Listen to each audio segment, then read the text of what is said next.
All right, who are we with? My name is Kai, and I live in Berkeley, and I'm a professional bass player. And I'm Regina, and I also live in Berkeley, and I work as an interpreter, freelance interpreter. So, Kai, why don't you tell me what you were telling me just a moment ago? Well, I was born and raised in Germany. I'm biracial, Liberian German, and I happened to be in Germany during the time that the Berlin Wall fell, which was in November of 1989. And it was interesting to watch the whole process because it was in all effect a peaceful revolution that was successful, which is a model that could work here as well. And the elements where they had meetings every Monday. So Mondays was usually the time that the people would meet at both sides of the wall. The east side, which was controlled by the old Russian regime, and then the west side. But the biggest push came from the east, and what happened is first the activists came, then the churches joined in, then the artists started to join in, and then what happened is like the police that was supposed to shoot to kill, the police on the east side, they had the, the permission to shoot anyone dead who was trying to run across. And during these weeks and weeks and weeks and months and months, what happened is like they softened up. The police somewhat internally was sympathizing with the protesters, but it happened kind of quietly. And then there was this one day where a guy on the east side gets on his bicycle and he just like shoots across to the west, and the guard is standing there with this gun, and he just froze, and he was just like a statue. And then another person ran across, and then another one, and before you knew it, it was just crazy. People were flooding the border, and nobody shot. The police basically disobeyed the authorities and sided with the people. And what happened is that the people way at the top of the regime, they were isolated. So basically the power eroded from the bottom up, and that was the end of it. Then, you know, the next day it was all over the news, and yeah, and it's been peaceful ever since. Wow. So let me ask you guys, why do you feel it's important for you to be here? It's almost midnight tonight, downtown Oakland, Oscar Grant Plaza. Why do you guys believe it's important for you to be here tonight?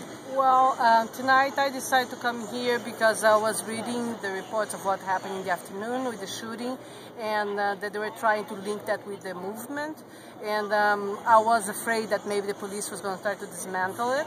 And I think it's important that we defend this and that people will stay with it. Because I think it's going to be in a long haul, but if people stay focused and if people continue doing what they're doing with civil disobedience, with the marches and all of that, I think eventually we can gain more people to fight with us.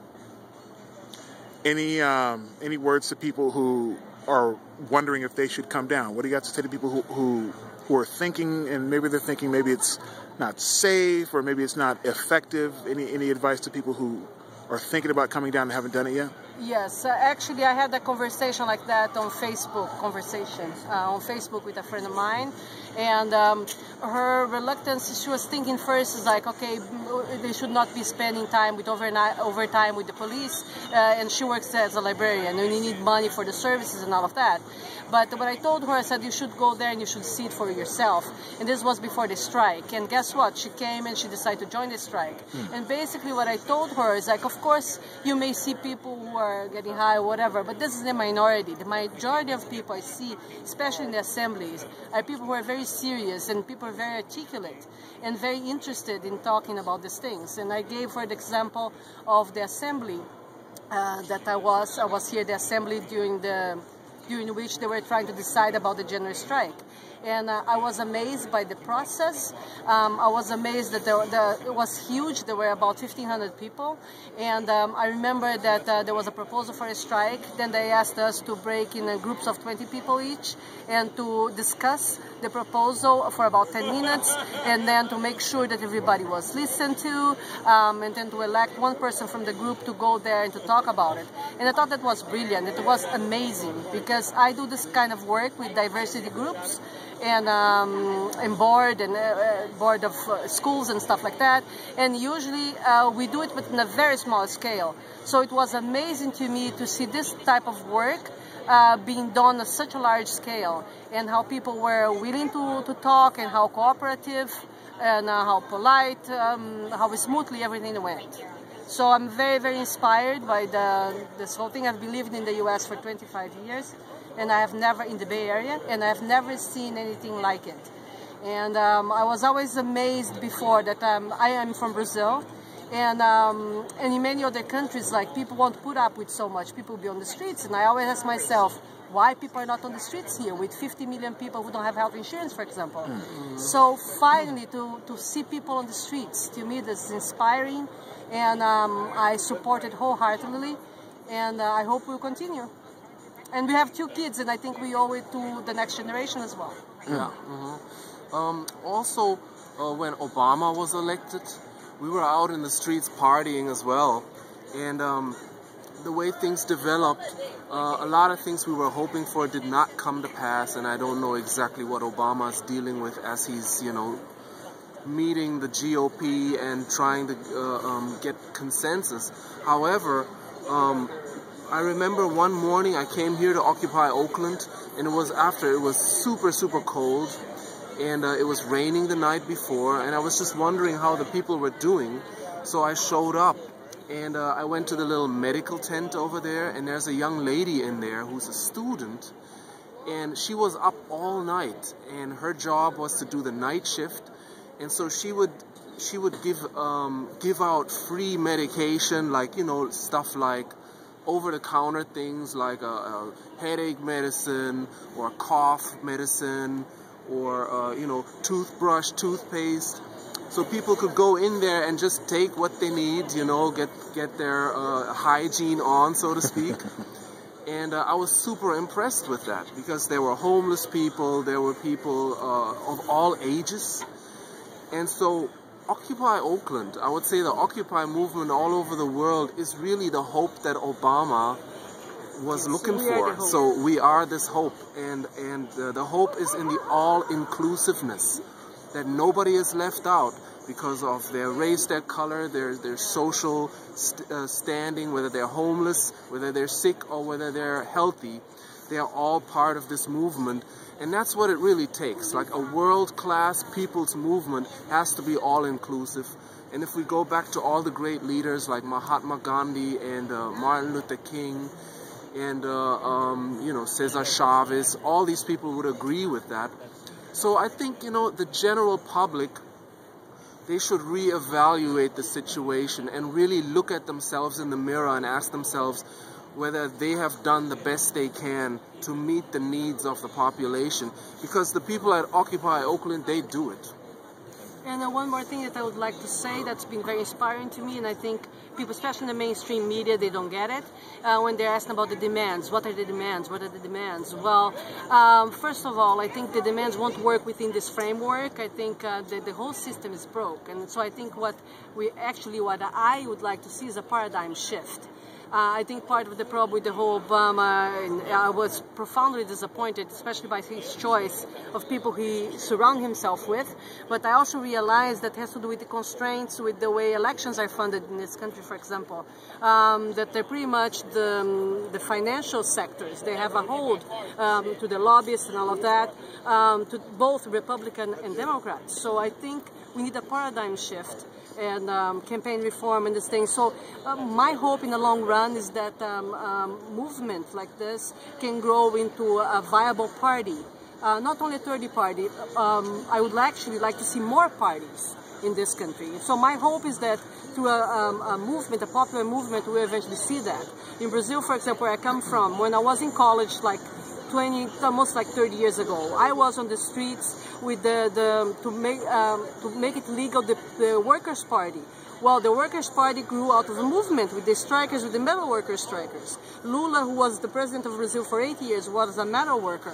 And I remember being on the streets, gathering signatures so we could make the party viable. And within a period of 15 years, he ended up becoming the president. And the current president, Dilma Rousseff, is also from the same party. So I think it is possible, you know, and I think things start small, and we have to keep that in mind, that just to stay the course. So yeah, I guess that's pretty much it. Yeah, I think also that what the Occupy movement wants, or what everybody generally wants, is we want our lives to improve. And so once you start there, then you can look at the details and say, okay, well, we do all need health insurance. We would like to have access to the quality medical care that is available, and not only if we can pay for it, but as a basic human right. It's possible in other countries, so it can be possible here.